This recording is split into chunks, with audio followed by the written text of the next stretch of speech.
The morning started like any other aboard the UES Valiant, but Captain Jake Morrison knew something was wrong when the communication arrays began screaming with incoming signals from deep space.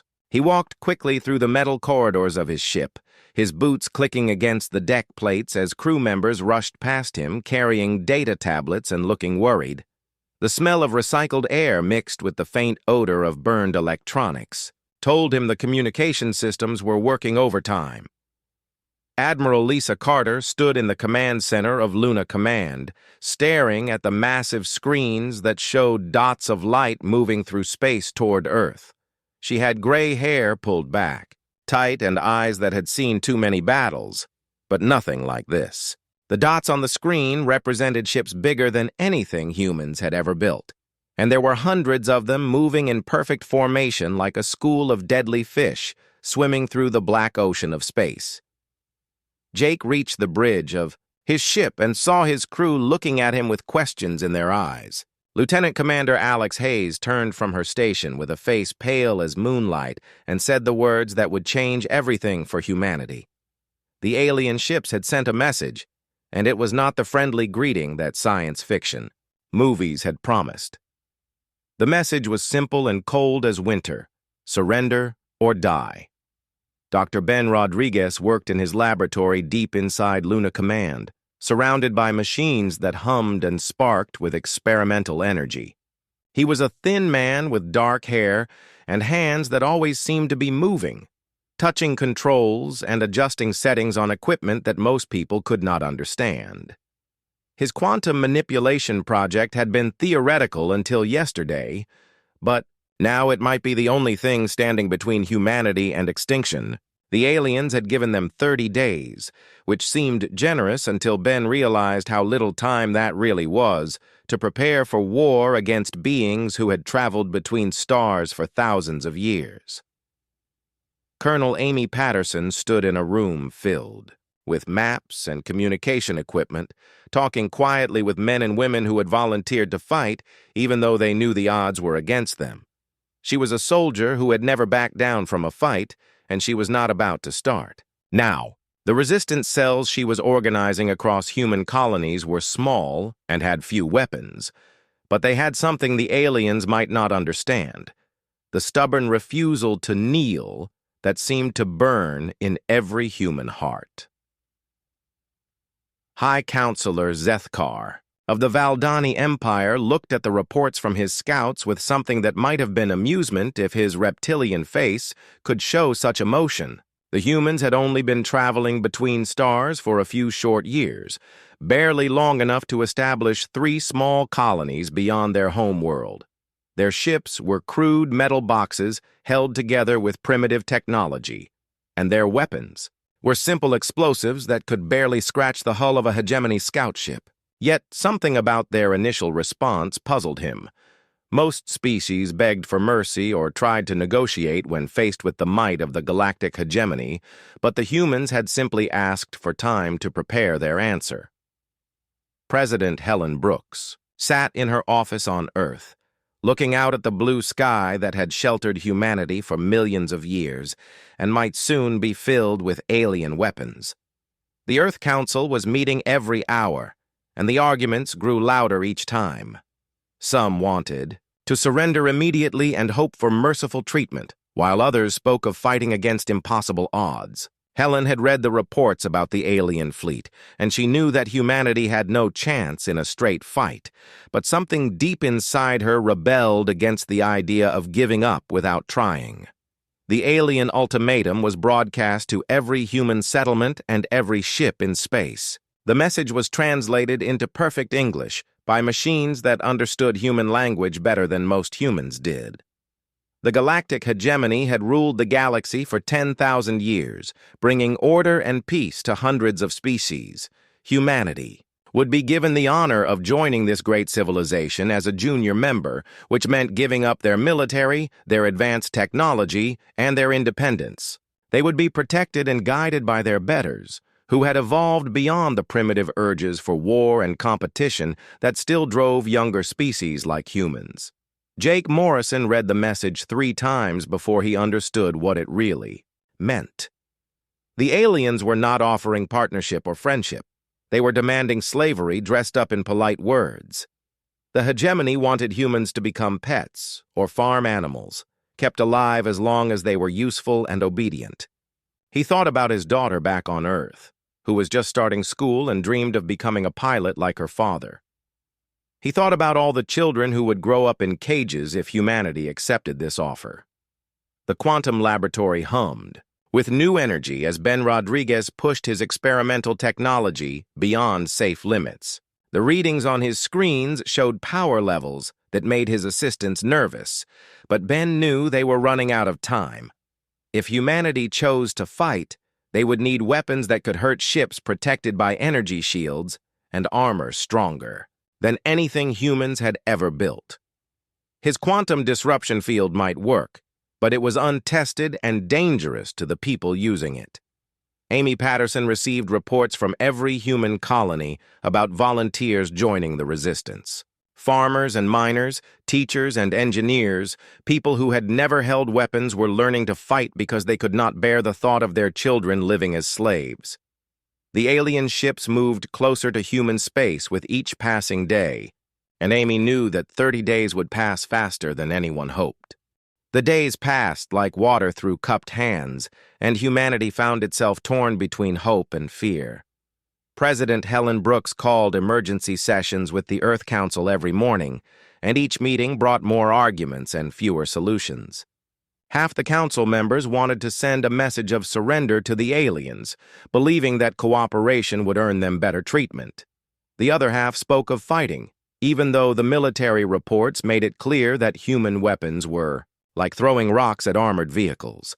Commander Ryan Torres piloted his scout ship through the darkness at the edge of human space, using every sensor his small vessel could carry to watch the approaching alien fleet.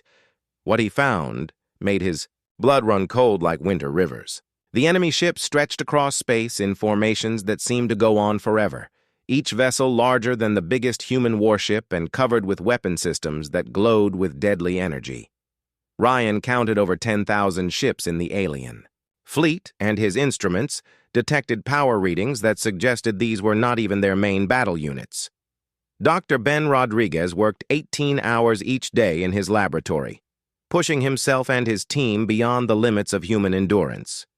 His quantum manipulation technology had shown promise in small tests, but scaling it up to ship-sized weapons was like trying to catch lightning in glass bottles. The energy fields required were unstable and dangerous, threatening to tear apart any ship that carried them. 3 prototype devices had already exploded during testing, and Ben knew they were running out of time to perfect the technology. Jake Morrison stood on the bridge of the UES Valiant, reading reports from scouts like Ryan Torres and feeling the weight of command pressing down on his shoulders. The alien fleet was only 12 days away from the outer human colonies, and every day brought new evidence that the fight would be hopeless. His ship was one of the most advanced vessels in the human fleet, but compared to the alien warships, it was like a rowboat facing an aircraft carrier. Yet when he looked at his crew, Jake saw determination in their eyes instead of fear. Colonel Amy Patterson traveled between the human colonies on fast courier ships, meeting with resistance leaders and ordinary citizens who refused to accept defeat. On New Austin, she found farmers who were converting their agricultural equipment into weapons and mining explosives into makeshift bombs. On Centauri Station, engineers were working day and night to upgrade civilian ships with whatever weapons they could mount. The resistance network was growing beyond anything Amy had imagined, but she knew it would not be enough against the technology the aliens possessed. High Counselor Zethkar received reports from his advanced scouts and felt something he had not experienced in decades: confusion. Most species faced with the might of the galactic hegemony either surrendered immediately or made token gestures of defiance before accepting the inevitable. The humans were different, behaving as if they believed they could actually win a war against forces that had conquered half the galaxy. Intelligence reports showed them preparing for battle instead of negotiating terms for surrender, and their military leaders were making plans that assumed they would be fighting for years instead of days. The alien demonstration of power came on the 20th day of the countdown. A small hegemony squadron entered human space and destroyed 6 unmanned cargo vessels that had been abandoned in deep space. The alien weapons cut through human hull armor like hot knives through butter, and the energy shields that protected their ships absorbed human weapon fire without even flickering. The message was clear. Resistance was futile and would only lead to greater suffering. President Brooks watched the recordings of the destroyed ships and felt her heart sink. The alien technology was so advanced that human weapons seemed like children's toys in comparison. She called another emergency session of the Earth Council, and this time the voices calling for surrender were louder and more insistent. Admiral Carter argued that fighting would only ensure the complete destruction of human civilization, while others pointed out that surrender might accomplish the same thing more slowly.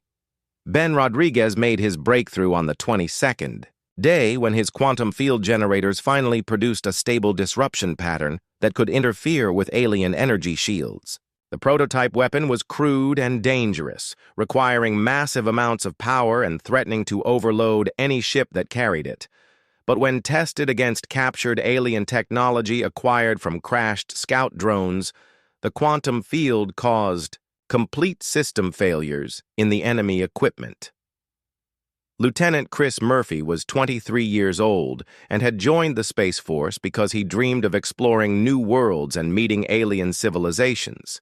He had never imagined that his first contact with aliens would involve them demanding humanity's surrender. Chris volunteered to pilot one of the experimental ships that would carry Dr. Rodriguez's quantum weapons, knowing that the prototype technology was almost as dangerous to the user as it was to the enemy. Ryan Torres returned from his scouting mission with detailed intelligence about alien fleet movements and tactical formations. The enemy ships moved in perfect coordination like dancers in a deadly ballet, using communication systems that operated faster than anything humans had developed. Their weapons had ranges measured in thousands of kilometers, while human weapons were effective only at much shorter distances. The tactical analysis was devastating. Humanity would need to destroy at least 50 alien ships for every human vessel lost just to have a chance of survival. Amy Patterson organized her resistance, cells into a network that spanned all human worlds and space stations. Her volunteers included everyone from retired soldiers to teenage hackers who had learned to break into alien communication systems. They prepared hidden supply caches and safe houses, ready to continue fighting even if the regular military was defeated. Amy knew that guerrilla warfare might be humanity's only hope if their fleet was destroyed in the opening battles. The final week before the deadline arrived like storm clouds gathering on the horizon. Alien ships moved closer to human space with each passing day, their formations growing larger and more threatening. Human civilians began evacuating from the outer colonies, loading onto transport ships that would carry them deeper into human territory. But many chose to stay, joining the resistance or volunteering for military service even though they had no training for combat. Jake Morrison received his final orders from Admiral Carter as the countdown reached its last days. The human fleet would make its stand at New Austin, using the colony's defensive platforms and asteroid fields to even the odds as much as possible. Every available ship was being rushed to the battle zone, from military vessels to converted civilian craft armed with whatever weapons could be mounted. Jake knew that most of his ships would not survive the battle, but he also knew that humanity would fight with everything they had before accepting slavery disguised as protection. The deadline passed like a door slamming shut on humanity's peaceful future. President Helen Brooks sent the final message to the Galactic Hegemony Fleet at exactly midnight Earth time, and her words were simple and clear. Humanity would not surrender. The response came within hours, as alien ships changed course toward the human colony of New Austin, their weapons powering up with energy signatures that lit up every sensor in human space. Jake Morrison stood on the bridge of the UES, valiant, watching his tactical display fill with red dots representing enemy vessels. The alien fleet approaching New Austin contained over 300 ships, each one larger and more heavily armed than anything in the human navy. Jake commanded 40 human vessels gathered from every corner of human space, including converted cargo ships and mining vessels that had been hastily armed with whatever weapons they could carry. The math was simple and brutal. Humanity was outnumbered almost 8-1 by enemies with superior technology. Commander Ryan Torres had spent the last week studying alien battle tactics and developing strategies that might give humanity a chance. The aliens fought like they expected easy victory, using formations designed to demonstrate their overwhelming power rather than protect their individual ships. Ryan proposed hit-and-run attacks using the asteroid fields around New Austin, where human ships could use their smaller size and better maneuverability to strike at isolated enemy vessels before disappearing into the rocky maze. Dr. Ben Rodriguez worked frantically in his laboratory aboard the prototype ship UES Defiance, making final adjustments to his quantum disruption weapons. The technology was still experimental and dangerous, with power systems that threatened to explode if pushed too hard. But early tests had shown that quantum fields could penetrate alien energy shields and cause massive system failures in enemy ships. The Defiance carried 6 prototype weapons that might be able to destroy alien vessels if they didn't destroy themselves first. Colonel Amy Patterson coordinated resistance forces on the surface of New Austin, preparing for the ground battle that would follow if the human fleet was defeated. Her volunteers had turned the colony's industrial facilities into weapon factories and its mining tunnels into underground fortresses. Civilian transports had been converted into armed fighters, and even children too young for combat were learning to operate communication systems and medical equipment. High Counselor Zethkar commanded the Hegemony fleet from his flagship, a massive vessel that carried more firepower than the entire human navy combined. He expected the battle to last no more than a few hours, with human resistance collapsing as soon as they realized the hopelessness of their situation. The Valdani had conquered hundreds of species over the millennia, and none had ever mounted effective resistance against the technological superiority of the Hegemony fleet. The Battle of New Austin began when human scout ships opened fire on the alien vanguard, their weapons barely scratching the enemy shields but serving notice that humanity would not go quietly into slavery. Jake Morrison led his fleet in a desperate charge toward the alien formation, using every trick and tactic that human military doctrine could provide.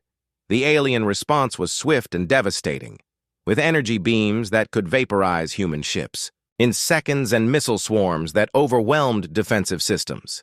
But humanity had advantages the aliens did not expect. Human pilots like Lieutenant Chris Murphy flew their ships with reckless courage that bordered on insanity, diving through alien formations and ramming damaged vessels into enemy ships when their weapons failed.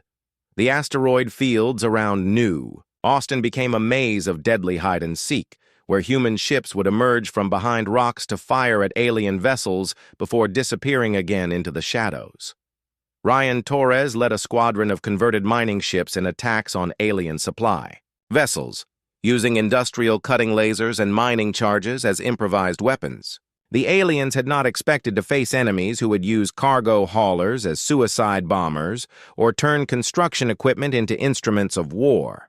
Human creativity and desperation proved to be weapons that alien tactical computers could not predict or counter. The UES Defiance entered the battle like a ghost ship emerging from hyperspace, its experimental weapons charging with energy that made the surrounding space ripple with quantum distortions. Ben Rodriguez monitored the weapon systems personally, knowing that one mistake could turn his ship into an expanding ball of plasma. When the quantum disruptors fired, they struck alien vessels with invisible force that bypassed energy shields and tore apart the molecular bonds holding enemy ships together. For the first time in their long history, the galactic hegemony bled. 6 alien cruisers died in the opening hour of combat, their hulls collapsing as quantum fields disrupted the technology that held them together. Smaller alien vessels found themselves under attack by human fighters that struck from multiple directions at once, using swarm tactics that overwhelmed point defense systems designed to handle more predictable enemies. Amy Patterson watched the battle from the surface of New Austin, coordinating ground-based weapon systems and preparing for the invasion that would surely follow. Her resistance fighters had converted the colony's industrial robots into combat units and turned mining equipment into artillery pieces. The underground tunnels that connected the colony's facilities had been rigged with explosives and turned into a network of defensive positions that would make any alien occupation costly and difficult. The battle raged for 8 hours, far longer than anyone had expected. Human ships died in flames and explosions that lit up the darkness of space, but they took alien vessels with them in numbers that shocked the hegemony commanders. Jake Morrison's flagship was one of the last human ships still fighting when the quantum weapons of the Defiance finally overloaded and tore the experimental vessel apart in an explosion that could be seen from the surface of New Austin. High Counselor Zethkar stood among the wreckage of his expectations, staring at damage. Reports that showed casualties his species had not suffered in centuries. The humans had lost their entire fleet, and their colony was defenseless, but the cost had been far higher than any previous conquest. 47 alien vessels had been destroyed or damaged beyond repair, and the survivors were asking questions about how a primitive species had managed to hurt the invincible hegemony fleet. The news of humanity's stand at New Austin spread through alien communication networks faster than official reports could suppress it. Species that had lived under hegemony rule for generations heard whispers about humans who had chosen to die fighting rather than live as slaves. The battle had been a defeat for humanity in military terms, but it had accomplished something more important. It had shown the galaxy that the hegemony could be made to bleed. Amy Patterson led the survivors of New Austin into the underground tunnels as alien troops landed on the colony's surface. The occupation would be brutal and the resistance would be costly. But humanity had already won a victory that would echo through the stars. They had proven that courage and determination could challenge technological superiority and that some things were worth dying for rather than surrendering. 6 months had passed since the Battle of New Austin, and the galaxy was no longer the same. Admiral Lisa Carter commanded what remained of the human fleet from hidden bases carved into asteroids and abandoned space stations, moving constantly to avoid the hegemony fleets that hunted them across human space. Her ships were damaged and outnumbered, but they had gained something more valuable than weapons. They had gained time and the respect of species that had forgotten what defiance looked like. The underground resistance on New Austin had become a legend that spread through alien communication networks, despite all efforts to suppress the story. Colonel Amy Patterson led fighters who struck from tunnels and disappeared into the depths of the colony's industrial complex, making the alien occupation so costly that High Counselor Zethkar had been forced to request additional troops. The humans on New Austin fought with tools and improvised weapons, but they fought with a fury that the occupying forces could not understand or defeat. Dr. Ben Rodriguez worked in a secret laboratory hidden in the asteroid belt, surrounded by human scientists and engineers who had escaped the destruction of their research facilities. His quantum weapons technology had evolved beyond the crude prototypes used at New Austin, becoming more stable and more deadly with each new version. The improved quantum disruptors could be mounted on smaller ships and fired without destroying the vessels that carried them, giving humanity weapons that could hurt the technologically superior enemy. Lieutenant Chris Murphy had become captain. Murphy, after surviving 3 major battles and leading successful raids against alien supply convoys. His pilots flew ships held together with spare parts and determination, striking at enemy vessels from hiding places among the debris of destroyed human colonies. The tactics developed by Murphy's squadrons turned human disadvantages into advantages, using speed and unpredictability to overcome superior alien firepower. The first message from the Kalari arrived through channels so secret that even Admiral Carter was not sure how they had contacted human forces. Velanathi spoke for a species that had been conquered by the hegemony 200 years earlier, and her words carried the weight of centuries of hidden anger. The Kalari had watched the Battle of New Austin and seen something they had thought was lost forever: the courage to fight against impossible odds. The intelligence that Velanathi provided was more valuable than any weapon humanity could build. The Kalari had spent 2 centuries studying their conquerors, learning the locations of supply bases and the movements of patrol fleets. They knew which hegemony species were reliable allies and which harbored secret doubts about the empire they served. Most importantly, they knew that other conquered species were watching the human resistance with growing hope. Ryan Torres had been promoted to commander after developing the hit-and-run tactics that allowed human ships to survive encounters with superior enemy forces. His latest mission took him deep into hegemony territory, where Kalari agents provided intelligence about a massive supply convoy carrying weapons and equipment to the forces occupying human space. The convoy was protected by a full battle squadron. But Ryan had learned that sometimes the impossible could be accomplished through careful planning and desperate courage.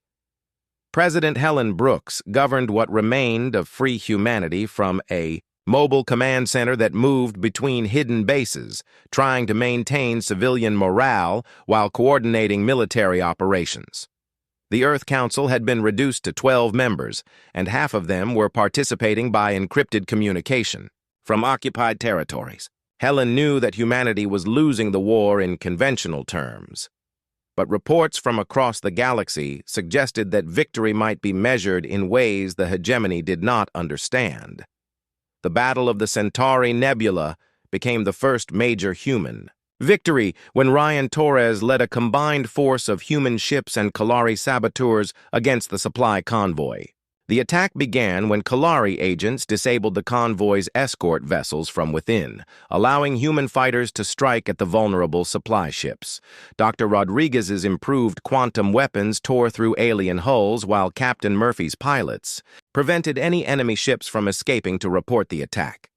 High Counselor Zethkar received reports of the destroyed convoy with growing concern that went beyond military losses. The attack had been coordinated between humans and Kalari, proving that the human rebellion was spreading to other species.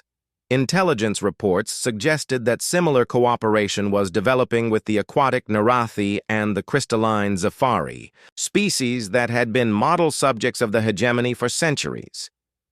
The news of human and Kalari cooperation spread through the underground networks that connected oppressed species across the galaxy. Species that had not communicated with each other for generations began exchanging messages about the humans who had chosen death before slavery and the Kalari who had remembered how to fight. The hegemony's information control systems were sophisticated, but they could not stop whispers that traveled between slaves and servants who had been invisible to their masters for too long. Admiral Carter planned her most ambitious operation. From a command center hidden in the wreckage of a destroyed space station, coordinating with resistance leaders across human space and beyond.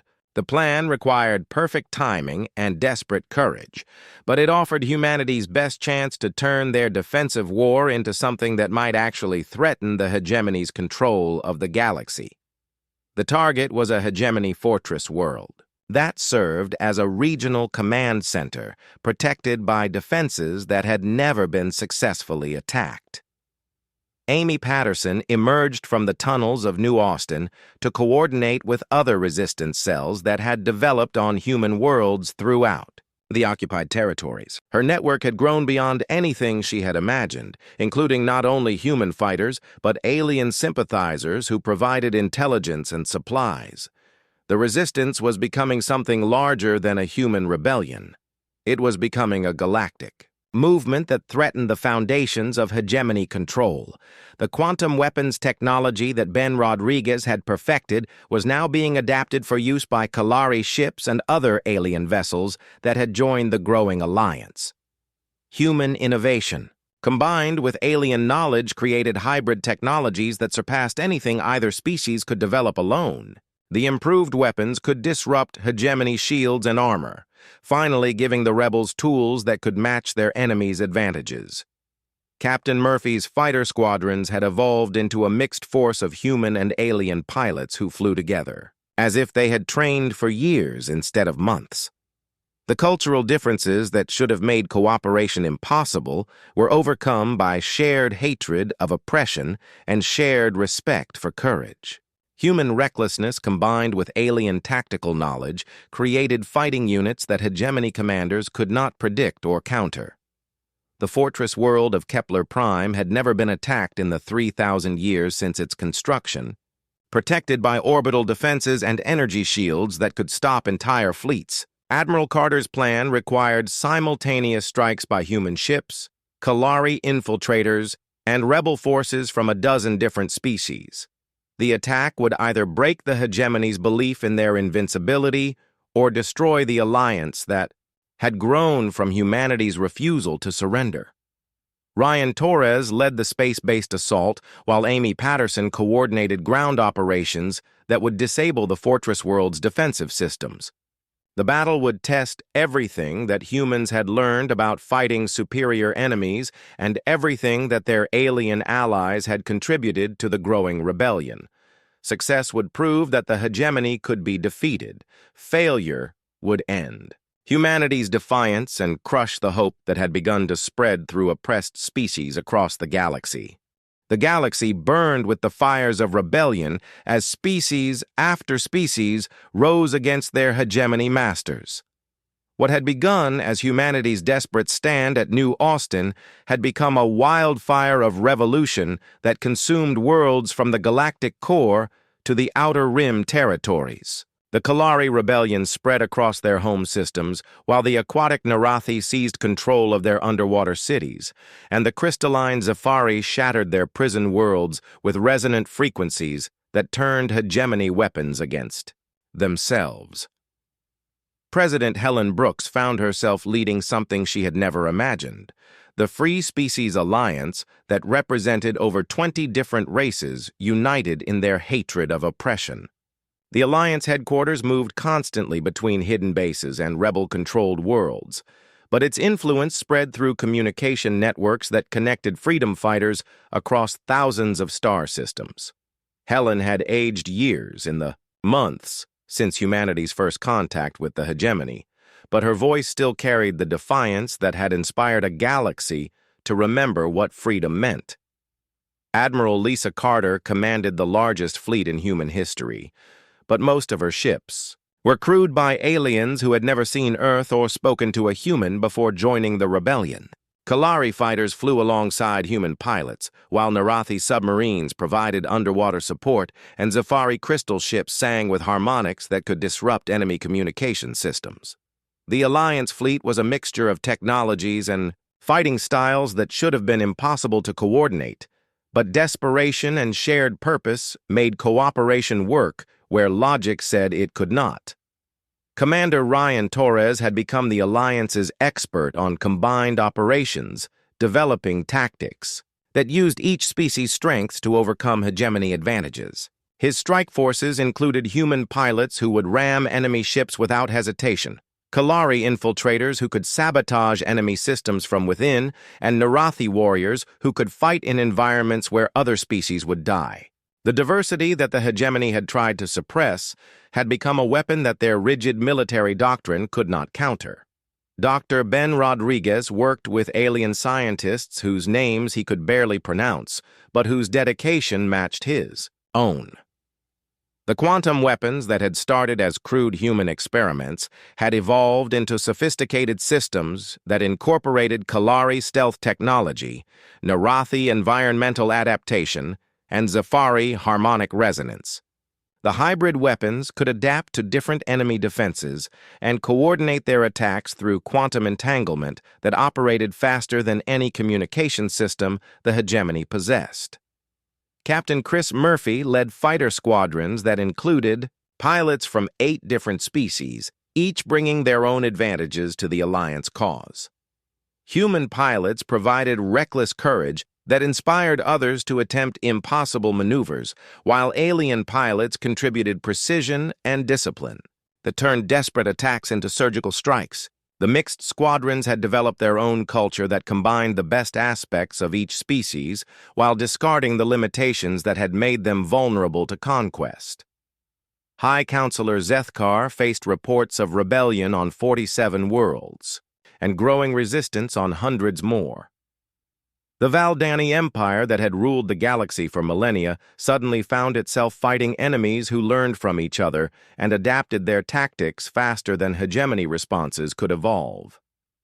Species that had been conquered centuries ago were using weapons and strategies that combined their traditional knowledge with innovations shared through the Alliance network.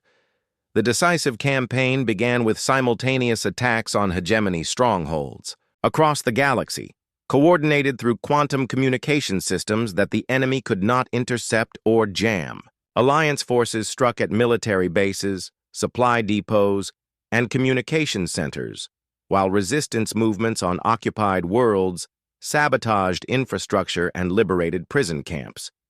The hegemony faced enemies on every front, fighting battles against opponents who shared intelligence and resources across interstellar distances. Colonel Amy Patterson had emerged from the tunnels of New Austin to coordinate special operations that combined human determination with alien expertise. Her teams included Kalari agents, who could impersonate hegemony personnel, Narathi swimmers who could approach targets underwater, and Zafari singers whose crystal harmonics could shatter enemy equipment. The Special Forces operations disrupted hegemony logistics and communication while spreading Alliance propaganda to oppressed populations. The siege of Valdani Prime became the symbol of how far the rebellion had advanced since humanity's first desperate stand. Admiral Carter led a massive Alliance fleet against the fortress world that had served as the hegemony's capital for 3,000 years. The planet was protected by orbital defenses that had never been breached and energy shields that could deflect the firepower of entire fleets. But the Alliance brought weapons and tactics that the defenders had never faced. Ryan Torres commanded the space-based assault, while Amy Patterson led infiltration teams that would disable the planet's defensive systems from within. The battle plan required perfect coordination between forces separated by light years of space and cultural differences that spanned millions of years of evolution. Success would prove that the Alliance could defeat the hegemony's strongest defenses. Failure would end the rebellion and condemn the participating species to extinction. Ben Rodriguez monitored the quantum weapons systems that would either break through Valdani Prime's legendary shields or destroy the Alliance fleet in the attempt. The hybrid technology had never been tested against defenses this powerful, and the energy requirements were pushing Alliance ships beyond their design limits. But the weapons represented more than just human innovation. They embodied the combined knowledge and determination of species who had chosen to fight rather than remain slaves. The battle raged for 6 days as Alliance forces hammered against defenses that had protected the Valdani capital since before humanity learned to make fire. Hegemony reinforcements arrived from across the galaxy, while Alliance reserves were committed to battles on dozens of other worlds. The entire rebellion balanced on the outcome of a single battle, where victory would inspire further uprisings, and defeat would crush the hope that had spread from humanity's example. Captain Murphy's mixed squadrons fought running battles through the orbital defense platforms, while Kalari infiltrators disabled weapon systems and Narathi warriors seized control of underwater cities on the planet's surface. The Alliance forces were outnumbered and outgunned, but they fought with the desperate courage of people who knew this might be their only chance for freedom. High Counselor Zethkar faced the unthinkable possibility that his empire might actually fall to the rebels he had dismissed as primitive troublemakers. The Valdani had conquered the galaxy through superior technology and disciplined tactics, but they faced enemies who adapted faster than hegemony responses could evolve. The Alliance forces learned from their mistakes and shared their innovations, creating a collective intelligence that surpassed anything the rigid hegemony command structure could produce. The breakthrough came when Alliance quantum weapons finally penetrated Valdani Prime's primary shield generator, creating a gap that Amy Patterson's infiltration teams could exploit. The planet's defenses began collapsing as Alliance forces poured through the breach, supported by uprisings among the slave populations that had served the Valdani for centuries. The fortress world that had never been conquered was falling to rebels who had learned to fight from the humans who refused to surrender. The fall of Valdani Prime sent shockwaves through the galaxy that reached every corner of hegemony space within days of the victory. High Counselor Zethkar had attempted to activate a doomsday weapon that would have destroyed entire star systems, rather than accept defeat. But Captain Chris Murphy led a desperate mission into the heart of the Valdani command complex and disabled the device with seconds to spare. The sight of the hegemony's fortress world burning in the light of its own sun broke the myth of invincibility that had kept hundreds of species in chains for thousands of years. Admiral Lisa Carter stood in the ruins of the Valdani Command Center, watching Alliance representatives from dozens of species celebrate their victory over the empire that had oppressed them for so long. The galactic hegemony was collapsing faster than anyone had believed possible, with member species either joining the Alliance or retreating to their home systems to avoid the chaos. The rigid structure that had maintained order through fear was crumbling as suppressed peoples remembered what it meant to choose their own destiny. President Helen Brooks addressed the galaxy from the steps of the former Hegemony Council building, speaking words that were translated into hundreds of languages and broadcast to billions of beings who had never dared to dream of freedom. The Free Species Alliance was offering something the galaxy had not seen for millennia, a government based on cooperation rather than conquest, where each species would have a voice in decisions that affected their future. The charter she presented guaranteed rights that had been forgotten under hegemony rule. Commander Ryan Torres found himself coordinating the surrender of hegemony fleets that had lost the will to fight once their command structure collapsed. Many alien commanders seemed confused by the Alliance's offer of honorable surrender and safe passage home, having expected the victorious rebels to seek revenge for centuries of oppression. The Alliance policy of mercy toward defeated enemies was something new in galactic politics, reflecting humanity's influence on the broader rebellion. Dr. Ben Rodriguez worked with scientists from across the galaxy to share the quantum technology that had helped win the war, but his greatest achievement was establishing research partnerships that would continue long after the fighting ended. The Alliance was pooling the knowledge of dozens of species to solve problems that had seemed impossible when they worked alone. Worlds that had stagnated under hegemony rule began to flourish again as new technologies emerged from cooperative research programs. Colonel Amy Patterson supervised the liberation of prison worlds and labor camps where the hegemony had kept political prisoners and enslaved populations for generations. The scenes she witnessed reminded her why the Alliance had fought so hard for victory, as families were reunited after decades of separation and entire cultures that had been suppressed began to rediscover their heritage. The Alliance military was transforming from a rebel force into a peacekeeping organization that protected the rights it had fought to establish. The new galactic order took shape over the months following the victory at Valdani Prime, as representatives from 47 species gathered on Earth to sign the Charter of Free Worlds. The document established principles of self-determination and mutual cooperation that reversed thousands of years of imperial rule. Each member species would govern itself while participating in alliance decisions through democratic processes that respected cultural differences while protecting individual rights. Captain Murphy commanded mixed patrol squadrons that explored the galaxy's frontier regions, seeking out new species and extending the Alliance's offer of partnership to civilizations that had never known about the broader galactic community.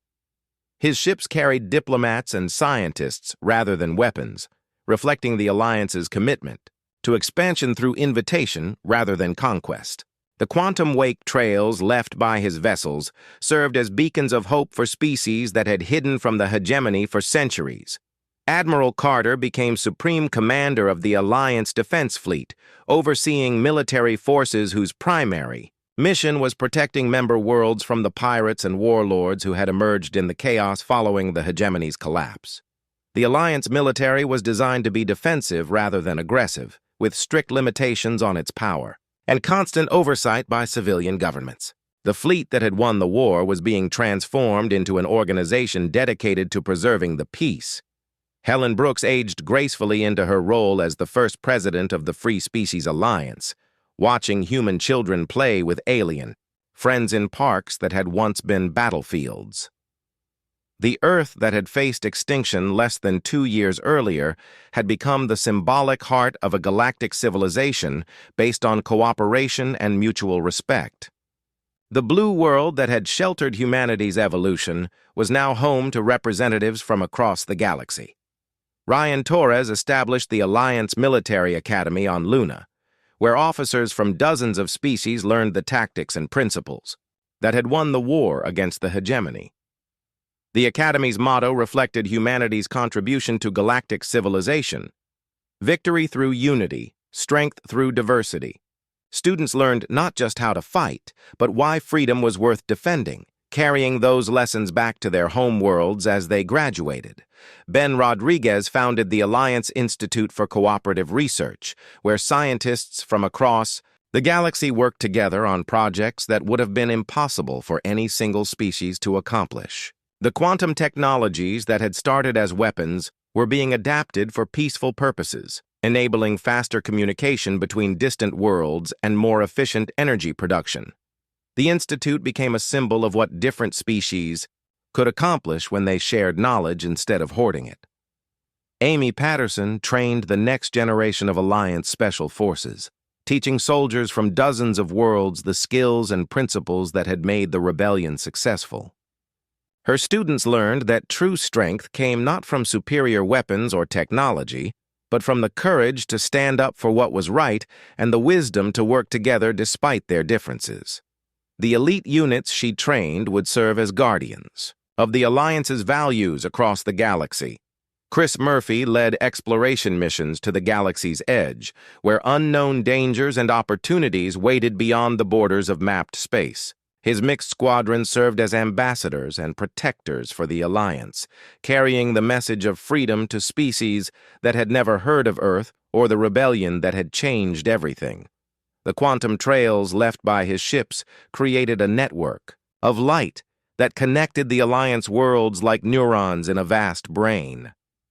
The ceremony on Earth, celebrating the 5th anniversary of the Charter of Free Worlds, brought together representatives from over 60 species, many of whom had joined the Alliance after hearing stories of humanity's refusal to surrender. President Brooks, now showing the silver hair of age and experience, reflected on how her species' darkest hour had become the galaxy's brightest dawn. The humans who had faced extinction had instead become the spark that ignited a fire of freedom across the stars. The galaxy had learned that courage was contagious, and that the smallest species could cast the longest shadows when they refused to accept defeat. Humanity's defiance had echoed through space and time, transforming a universe ruled by fear into one governed by hope. The blue world that had produced explorers and dreamers had given birth to something even greater, the proof that freedom was not just worth fighting for, but worth dying for, and that such sacrifice could inspire others to achieve the impossible.